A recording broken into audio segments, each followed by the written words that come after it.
For different people, digging means different things. But in a certain corner of clubland, it is both the ultimate term of admiration and the aspiration of every DJ. Whether you're partying at Resolute in New York, attending Sunwaves in Bucharest, or hitting Club JB in Japan, there's a global cohort of diggers looking for 90s records that are groovy and introspective. Often subtle and understated, they straddle the boundary between techno and house with the occasional tinge of electro. But the world of digging has, at times, garnered a reputation for being overly political, building a set of unspoken rules and boundaries. In this video, we'll go deep into the culture and uncover why 90s records continue to be so loved.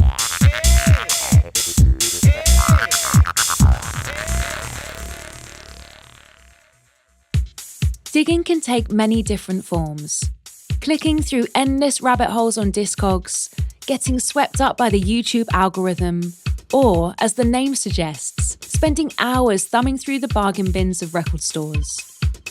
But no matter how you do it, it's all about looking for forgotten and underappreciated records.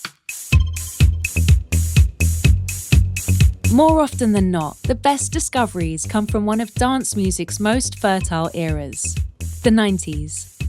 It was a time when music had started to shed the cheese of the 80s, when new production tools were emerging, and Chicago house, Detroit techno, and European brands of both genres were starting to converge. That's what makes the records from that time, to me, so special, because it really expresses the feeling of that time, this excitement. It was something new. It was a kind of like musical revolution and also cultural revolution in that sense. And like you can hear that in this music, that it was fresh. It was like in a way experimental. You feel the energy of that time in that music, These tracks were written years before Ableton, when it wasn't just about watching tutorials on how to replicate every single hi-hat or re-space line. There weren't a million plugins available at the click of a mouse, but these limitations created a rawness in the music. There are more possibilities being computer-based, but within that almost infinite amount of possibilities, you got to get lost in that. So back in the day, had a fairly minimal setup and just trying to learn every single nuance of the equipment and really pushing it to the limits. Yeah, some wild tunes came out. The goal back then wasn't to churn out another record with an extended intro and outro, but to really push new ideas and sounds. This was partly down to the technology, but part of it was economic. Many of these producers, Devontae included, didn't have access to huge studio budgets and had to make do with what they had. In that particular time, producing for me was almost an exercise in getting to know my equipment and just expression. During the late 90s and early 2000s, a new generation of DJs emerged, loosely connected to the minimal house and techno scene. Artists like Ricardo Villalobos, Zip and Nicholas Lutz spent countless hours hunting down old music. While the specific style and sounds that each played varied, what they shared was a love of old records. And what they all did so well was make these records sound completely new by mining the weirder corner of the 90s dance music cosmos. But back then, digging was a completely different story. Even if you could find out the name of a specific record, actually tracking it down was hard work. Was your local record store going to have the latest imports? If it was an old record, where could you even find it? But the virtual secondary market changed all of that. First eBay and then the emergence of Discogs meant that if you had the name of the record, you're not only able to find it, but you can easily buy it. This created a currency around the idea of hunting down a fabled track ID. Thumb through SoundCloud comments, check beneath an Instagram post, even clock the steady stream of punters shazamming at a party. Everyone seems to have one thing on their mind: track IDs. Gene on Earth is someone who is constantly barraged by continual requests for IDs. And although that's how he started off, he sees a downside to this as a sole method of discovering new tracks. I think it's more exciting to find a track yourself, and if you're just playing out track IDs that other people have played before you, you're just going to sound like other people, you're not going to sound like yourself. So if you want to really make your DJ set sound unique, the way to do it is to find your own tracks and develop your own taste. An obsession with finding every track played by your favourite DJ is endearing. But Gene's point is that this leads to a bit of regression. Everyone sounds the same if everyone plays the same records. So this quest for your own sound, for your own digging philosophy, has become the ethos of this scene. Of course, most DJs, Gene included, will still happily share IDs, not only because they can be a great gateway for finding new artists and labels, but because it's important to see producers get credited for their work. I personally love it when people come up and ask for track IDs. Maybe not necessarily if I'm like really in the groove, but it's all about educating and sharing. I didn't make the music. I want to get these people that are doing this high quality work, get them the recognition that they deserve. This need to provide recognition to those that have fallen by the historical wayside has inspired some, like Dr. Banana, to start labels dedicated to reissuing these records. I mean, generally it's been trying to get obscure records into people's hands that I know want to play them, because it's a shame for them to just be sat in obscurity, like, you know, just maybe there's like 100 copies ever produced and only 50 of them still knocking around, and like the people that have got them just hold on to them and don't even play out. So it's just to be able to like give the music like a chance to be, you know, listened to. It's hard to deny the importance of reissuing records.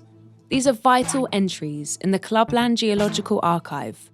But for some collectors, reissues pose something of an existential crisis. The record that they had spent hours chasing down, spending large amounts of money on, and deploy as a secret weapon in their sets, significantly depreciates in value overnight. What this means for the rarefied world of digging is that people begin to find ways to go deeper and deeper, finding records that are rarer and rarer. It also means that the secondary market has made rarity itself a commodity. It happens a lot that a good record has been discovered whatsoever. It's been played out in public and it gets a hype. And some people are very quick at buying the whole stock and then putting it out, you know, even for a small price. Maybe the record was not even that expensive, you know. It's this artificial price tag. It's like a stock market, you know. And somebody buys all the records, all the copies, and then they put them out for like 5 times the price or even more, you know. And then somebody is getting rich, like selling music of and the artist maybe hasn't even seen anything of that money. The endless quest for track IDs, in other words, has had the impact of valuing the rarity of the record over the actual music itself. I can see how people might come to the conclusion that, you know, the work they've put in to find a record is worth something, but labour as a DJ is not just limited to finding rare pieces of music. If you're good at DJing, you're good at selecting and playing music, you're good at telling a story, you're good at drawing music from all over, whether it's rare or not, all of that stands for something and is valuable.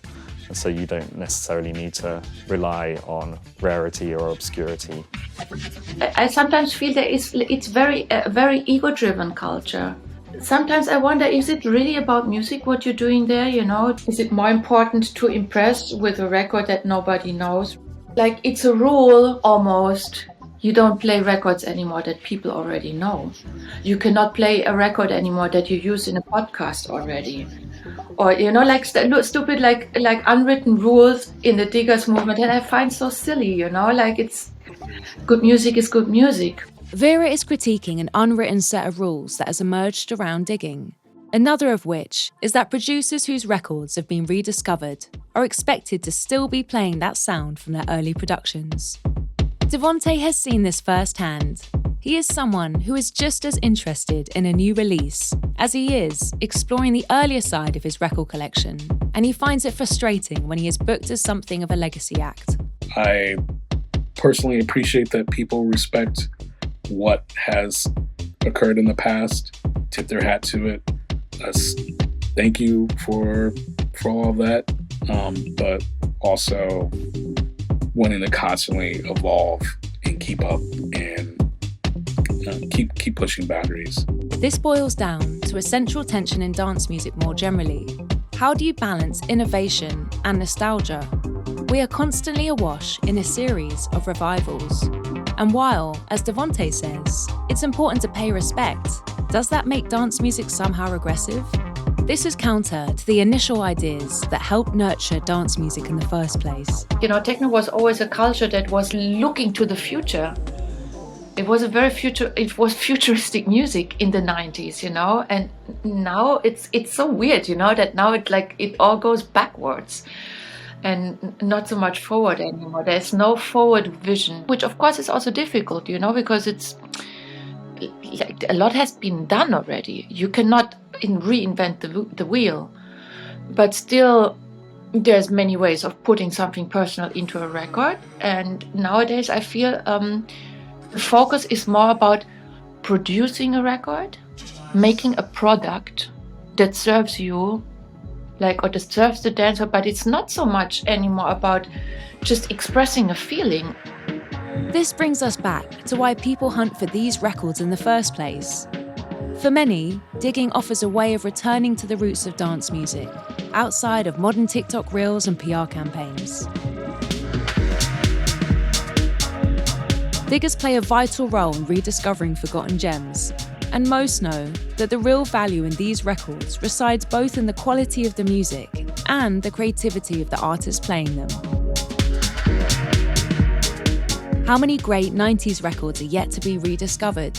No one knows the answer, and so the only solution is to keep on digging.